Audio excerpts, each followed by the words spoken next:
Assalamualaikum warahmatullahi wabarakatuh. Selamat pagi, Bapak Ibu. Jumpa lagi dengan saya, Muhammad Arif, serta pelatihan dasar CPNS Golongan 3, Angkatan 60, Kementerian Ketenagakerjaan. Hari ini saya akan membawakan materi learning journal tentang pelayanan publik. Jadi, pokok-pokok bahasan yang akan kita bahas pada materi learning journal pelayanan publik kali ini yaitu tentang 1. Pengertian pelayanan publik, 2. Klasifikasi pelayanan publik, 3. Jenis barang atau jasa, 4. Etika dan etiket. Yang pertama, pengertian pelayanan publik. Menurut Undang-Undang Nomor 25 Tahun 2009 tentang pelayanan publik sebagai dasar penyelenggaraan pelayanan publik adalah kegiatan atau rangkaian kegiatan dalam rangka pemenuhan kebutuhan pelayanan sesuai dengan peraturan perundang-undangan bagi setiap warga negara dan penduduk atas barang, jasa, dan atau pelayanan administratif yang disediakan oleh penyelenggara pelayanan publik. Jadi berdasarkan pengertian ini ada 6 unsur, 6 poin yang dapat kita ambil.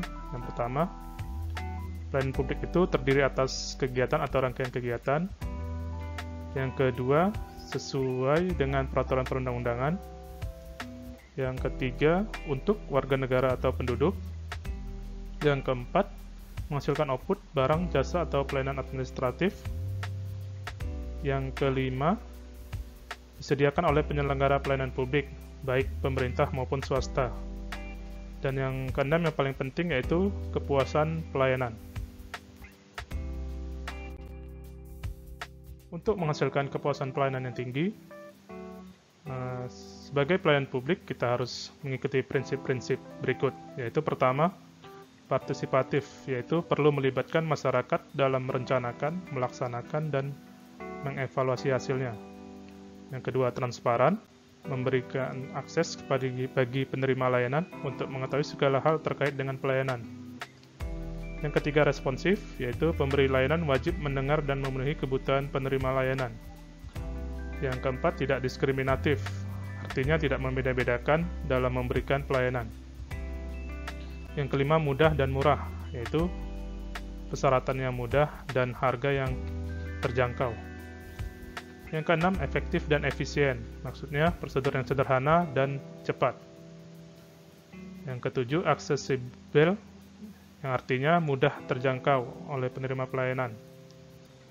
Yang ke-8, akuntabel, yaitu dapat dipertanggungjawabkan secara terbuka kepada masyarakat.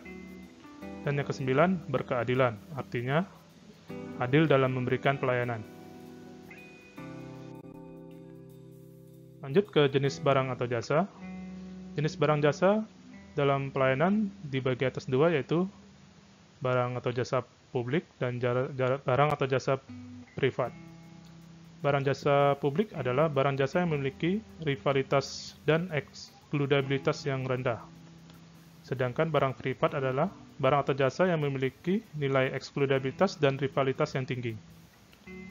Maksud nilai rivalitas atau nilai ekskludabilitas adalah nilai rivalitas adalah nilai atau ilustrasinya yaitu apabila suatu barang dikonsumsi oleh suatu orang akan mengurangi kesempatan orang lain untuk mengkonsumsinya. Jadi makin kecil kesempatan orang untuk mengkonsumsi suatu barang apabila telah dikonsumsi oleh orang lain, maka nilai rivalitasnya semakin tinggi. Sedangkan ekskludabilitas, jika seseorang dapat dicegah atau dilarang untuk mengkonsumsi suatu barang atau jasa, maka nilai ekskludabilitasnya juga semakin tinggi. Contoh barang atau jasa publik yaitu udara bersih, jaminan keamanan, dan lain-lain. Dan untuk contoh barang privat yaitu seperti mobil atau rumah. Lanjut kita ke apa itu etika dan etiket. Etika berasal dari bahasa Yunani yaitu ethos yang berarti watak kesusilaan atau adat kebiasaan, custom. Etika biasanya berkaitan erat dengan keperkataan moral yang merupakan istilah dari bahasa Latin yaitu mos dan dalam bentuk jamaknya mos, yang berarti juga adat kebiasaan atau cara hidup seseorang dengan melakukan perbuatan yang baik, kesusilaan, dan menghindari hal-hal tindakan yang buruk. Sedangkan etiket berasal dari bahasa Prancis, etiquette, yang berarti aturan sopan santun dan tata cara pergaulan yang baik antara sesama manusia. Seringkali orang menyamakan antara pengertian etika dan etiket, padahal keduanya mempunyai perbedaan mendasar, yaitu sebagai berikut. Etiket menyangkut cara suatu perbuatan harus dilakukan manusia, sedangkan etika tidak terbatas pada cara dilakukan suatu perbuatan. Etiket hanya berlaku pada pergaulan, bila tidak ada saksi mata maka etiket tidak berlaku. Sedangkan etika selalu berlaku meskipun tidak ada saksi mata. Etiket bersifat relatif, artinya yang dianggap tidak sopan dalam suatu kebudayaan bisa saja dianggap sopan dalam kebudayaan lain. Sedangkan etika jauh lebih bersifat absolut, prinsip-prinsipnya tidak dapat ditawar lagi. Etiket hanya memandang manusia dari segi lahiriah saja, sedangkan etika menyangkut manusia dari segi dalam. Jadi secara mudahnya, etika itu berkaitan dengan moral.